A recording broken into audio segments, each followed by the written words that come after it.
고요한 밤, 혹은 분주한 아침, 잠시 시간을 내어 우리 삶의 가장 근본적인 질문 하나를 스스로에게 던져본 적 있으신가요? 바로 결혼이란 무엇인가 하는 질문입니다. 오늘 우리는 이 깊은 질문에 대한 놀라운 통찰을 성경 속에서 함께 찾아보고자 합니다. 이 이야기가 여러분의 마음에 깊은 울림을 주고 가정에 하나님의 은혜가 가득하기를 소망합니다. 혹시 이 채널을 처음 방문하셨다면 구독과 알림 설정을 통해 앞으로도 계속될 지혜의 여정에 동행해 주십시오. 여러분의 작은 관심이 하나님의 말씀을 더 널리 전하는 귀한 도구가 됩니다. 여러분과 여러분의 가정에 주님의 평안이 함께하기를 기도합니다. 이제 함께 기도의 마음으로 말씀을 나누겠습니다. 사랑의 하나님 아버지, 성령님의 인도하심에 감사드립니다.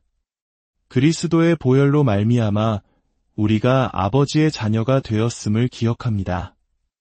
이 자리에 함께한 모든 이들에게, 그리고 아직 아버지를 알지 못하는 이들에게 구원의 은혜를 베풀어 주옵소서.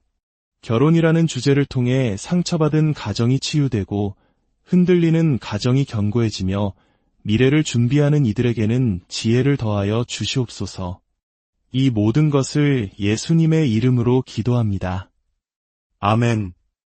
지난 시간 동안 우리는 결혼의 가장 핵심적인 의미에 대해 나누었습니다. 그것은 바로 결혼이 그리스도와 그의 신부인 교회 사이의 언약적인 사랑을 이 땅에 보여주는 것, 즉 살아있는 비유가 되는 것이라는 사실입니다.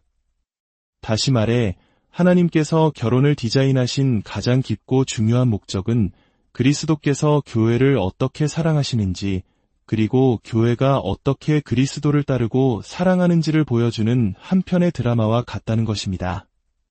이것이야말로 남편이 알아야 할 가장 중요한 사실이며 아내가 알아야 할 가장 중요한 진리입니다. 우리가 계속해서 묵상해온 에베소서 5장 23절에서 25절 말씀은 이렇게 말합니다. 이는 남편이 아내의 머리됨이 그리스도께서 교회의 머리됨과 같음이니 그가 바로 몸의 구주시니라. 남편들아 아내의 사랑하기를 그리스도께서 교회를 사랑하시고 그 교회를 위하여 자신을 주심같이 하라. 이 말씀이 너무 익숙해서 그 안에 담긴 경이로움을 놓치지 마십시오. 세상 어디에서 결혼을 이렇게 이야기합니까? 세상 사람들은 결혼을 단지 두 사람의 만남, 사회적 계약 정도로 생각할지 모릅니다. 하지만 성경은 말합니다. 결혼은 그리스도께서 교회를 사랑하심과 같고 교회가 그리스도께 순종함과 같다고 말입니다. 결혼에 관한 가장 중요한 것은 결혼 그 자체가 아닙니다. 결혼의 중심은 우리 부부가 아닙니다. 우리는 무언가를 가리키는 손가락이며 그 손가락이 가리키는 곳은 바로 그리스도와 교회라는 장엄하고 위대한 실체입니다. 결혼이 위대한 이유는 그것이 위대한 무언가를 반영하기 때문입니다. 결혼은 그 자체로 빛나는 것이 아니라 그것의 원형이 되는 그리스도와 교회의 관계로부터 그 영광을 빌려옵니다. 남편과 아내의 사랑이 아름다운 이유는 그보다 더 위대하고 완전한 사랑을 비추기 때문입니다. 만약 많은 사람들이 자신의 결혼 생활이 경이롭거나 장엄하다고 느끼지 못한다면 그것은 아마도 결혼을 이런 관점으로 바라보지 않기 때문일 것입니다. 그저 인간적인 만남, 진화된 짝짓기의 한 형태로만 여긴다면 결혼은 지치고 힘든 현실에 불과할 것입니다. 하지만 우리는 그렇게 낮은 차원에 머물러서는 안 됩니다. 결혼은 영광스러운 것입니다. 왜냐하면 그것은 하나님의 아들과 그가 선택하신 신부, 즉 교회 사이의 언약적 사랑에서 비롯되었기 때문입니다. 이제 오늘 우리가 나눌 두 번째 주제로 넘어가겠습니다. 결혼의 또 다른 중요한 의미는 바로 자녀를 낳아 예수님의 제자로 양육하는 것입니다. 제가 자녀를 낳아와 예수님의 제자로 양육하는 것 사이에 잠시 심을 둔 이유가 있습니다. 여기에는 아주 중요한 이중적 의미가 담겨 있습니다. 결혼은 단순히 아이를 낳기 위한 제도가 아닙니다. 물론 자녀를 갖는 것은 성경적이고 선하며 아름답고 때로는 고통스럽지만 영광스러운 일입니다. 그러나 하나님께서 결혼을 통해 자녀를 낳게 하신 근본적인 목적은 이 땅을 단순히 인구로 채우는 것이 아니었습니다. 그 목적은 바로 하나님을 예배하고 예수님을 사랑하는 자들로 이 땅을 가득 채우는 것이었습니다. 더 많은 아이는 더 많은 예배자를 의미합니다. 이것이 바로 자녀를 낳는 이유의 핵심입니다. 만약 아이들이 자라서 예배자가 되지 않는다면 그들의 삶은 어떻게 될까요? 우리는 그 끝을 생각하고 싶지도 않습니다. 여기서 우리는 중요한 사실을 깨닫게 됩니다. 아이를 낳는 행위 자체가 궁극적인 목표가 아니라는 것입니다. 아이를 예수님의 제자로 만드는 것, 즉 영적인 중생을 소망하며 살아가는 것이 더욱 궁극적인 목표입니다. 이 진리는 불임으로 고통받는 부부나 독신으로 살아가는 이들에게 큰 위로와 방향을 제시합니다. 자녀를 낳는 것이 절대적인 목표가 아니기 때문입니다.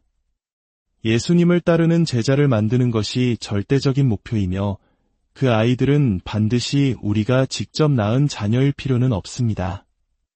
입양을 통해, 위탁 가정을 통해 혹은 우리 집을 개방하여 동네 아이들을 위한 쉼터로 만드는 것을 통해 우리는 수많은 영적인 자녀를 얻을 수 있습니다. 하나님께서 허락하신다면 우리는 기쁨으로 자녀를 낳을 것입니다. 그러나 만약 그렇지 않다 해도 우리는 어떤 방식으로든 다음 세대를 예수님의 제자로 세우는 일에 헌신해야 합니다. 이것이 바로 결혼에 담긴 또 하나의 위대한 사명입니다. 창세기 1장에서 하나님은 사람을 당신의 형상대로 창조하시고 말씀하셨습니다. 생육하고 번성하여 땅에 충만하라. 이것이 하나님의 최초 계획이었습니다. 남자와 여자가 만나 가정을 이루고 자녀를 낳아온 땅을 하나님의 영광을 아는 지식으로 채우는 것, 이것이 정상적이고 아름다운 그림입니다. 시편 기자는 젊은 날에 낳은 자식은 용사의 손에 든 화살과 같다고 노래했습니다. 예수님께서는 그 누구보다 어린 아이들을 귀하게 여기셨습니다. 제자들이 아이들을 꾸짖을 때 예수님은 오히려 분노하시며 말씀하셨습니다. 어린 아이들이 내게 오는 것을 용납하고 금하지 말라.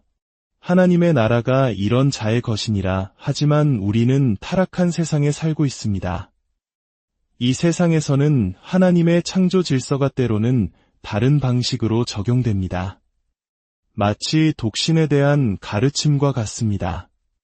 창세기에서는 사람이 혼자 사는 것이 좋지 아니하니라고 말씀하셨지만 신약시대에 와서 사도 바울은 나는 모든 사람이 나와 같기를 원하노라라고 말하며 독신으로서 그리스도께 온전히 헌신하는 삶의 가치를 높이 평가했습니다. 이는 타락한 세상과 구속의 현실 속에서 자연 질서가 상대화될 수 있음을 보여줍니다. 멸망해가는 영혼들을 구원하는 일이 결혼이나 출산보다 더 시급하고 중요할 수 있기 때문입니다. 자녀의 문제도 마찬가지입니다. 구약에서는 생육하고 번성하라는 명령이 주어졌지만 예수님은 마가복음 10장에서 이렇게 말씀하십니다. 나와 복음을 위하여 집이나 형제나 자매나 어머니나 아버지나 자식이나 전토를 벌인 자는 100배나 받되 영생을 받지 못할 자가 없느니라.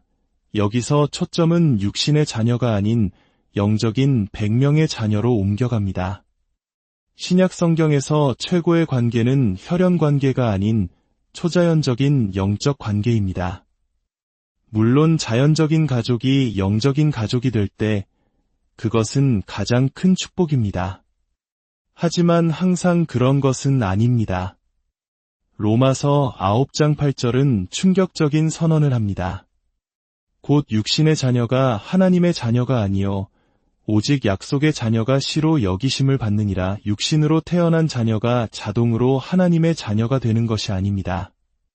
영원히 남는 것은 약속의 자녀, 즉 믿음으로 거듭난 영적인 자녀입니다.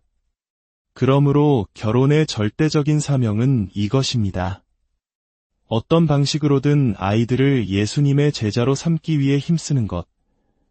우리가 직접 낳든 낳지 않았든 부부로서 우리는 이 사명을 함께 감당해야 합니다. 그렇다면 이 사명을 감당하기에 가장 이상적인 환경은 어디일까요? 바로 결혼입니다. 그리스도와 교회의 언약 관계를 보여주는 그 결혼 안에서 하나님은 자녀들이 예수님의 제자로 성장하도록 설계하셨습니다. 에베소서 6장 4절은 이렇게 말합니다. 또 아비들아 너희 자녀를 노엽게 하지 말고 오직 주의 교훈과 훈계로 양육하라. 이 구절에서 우리는 몇 가지 중요한 점을 발견합니다. 첫째, 아버지는 자녀 양육에 있어 주도적인 책임을 갖습니다. 1절에서는 부모에게 순종하라고 하여 어머니와 아버지 모두의 역할을 강조하지만 4절에서는 특별히 아비드라라고 지목합니다. 이는 아버지가 가정의 영적인 리더로서 특별한 책임을 진다는 것을 의미합니다. 물론 어머니와 아버지는 이 사명을 함께 감당해야 합니다. 부모는 한마음이 되어 자녀 앞에 서야 합니다. 자녀 앞에서 서로 다른 의견으로 혼란을 주어서는 안 됩니다. 혹시 이미 결혼하셨고 이 부분에 어려움이 있다면 지금부터라도 배우자와 함께 기도하며 일치된 양육의 원칙을 세워나가야 합니다. 그리고 부모의 가장 근본적인 임무는 자녀에게 하나님을 보여주는 것입니다. 아이들은 하나님을 알기 전에 부모를 먼저 압니다. 아이들은 부모를 통해 세상의 권위가 어떤 것인지, 정의가 어떤 것인지, 그리고 사랑이 어떤 것인지를 처음 경험합니다. 아버지를 통해 흔들리지 않는 하나님의 권위와 견고함을 배우고 어머니를 통해 모든 것을 품어주시는 하나님의 부드러운 사랑을 배웁니다. 부모가 예수님을 닮아갈 때 아이들은 훗날 성경에서 하나님을 만났을 때 제가 알던 바로 그 사랑, 그 권위입니다 라고 고백하며 자연스럽게 하나님을 받아들이게 될 것입니다. 그러므로 부모가 해야 할 가장 중요한 일은 수많은 양육서적을 읽는 것이 아니라 날마다 하나님 앞에 엎드려 저를 예수님의 형상으로 빚어주시옵소서 라고 기도하는 것입니다. 이제 말씀의 핵심으로 더 깊이 들어가 보겠습니다. 왜 사도 바울은 아버지들에게 수많은 경고 중에 하필 자녀를 노엽게 하지 말라는 말을 가장 먼저 했을까요? 아마도 두 가지 이유가 있을 것입니다. 첫째, 분노는 죄된 인간의 마음이 권위를 마주할 때 나타나는 가장 흔한 감정이기 때문입니다. 아이들은 자신의 뜻이 꺾일 때 본능적으로 분노를 표출합니다. 2살배기 아이의 떼쓰는 행동이나 10대 아이가 문을 쾅 닫는 행동 모두 그 뿌리는 같습니다. 어차피 아이들은 자라면서 수많은 좌절과 그로 인한 분노를 경험하게 될 것입니다. 그러니 아버지 된 우리는 불필요한 분노를 유발할 만한 행동은 최소화해야 한다는 것입니다. 둘째, 분노는 다른 모든 선한 감정들을 잡아먹는 포식자와 같기 때문입니다. 분노가 마음을 지배하면 그 안에서 친절, 온유, 감사, 기쁨, 소망과 같은 감정들이 자라날 수 없습니다. 분노는 관계를 망가뜨릴 뿐만 아니라 영혼 자체를 황폐하게 만듭니다. 그렇다면 아버지들은 어떻게 해야 자녀를 노엽게 하지 않을 수 있을까요?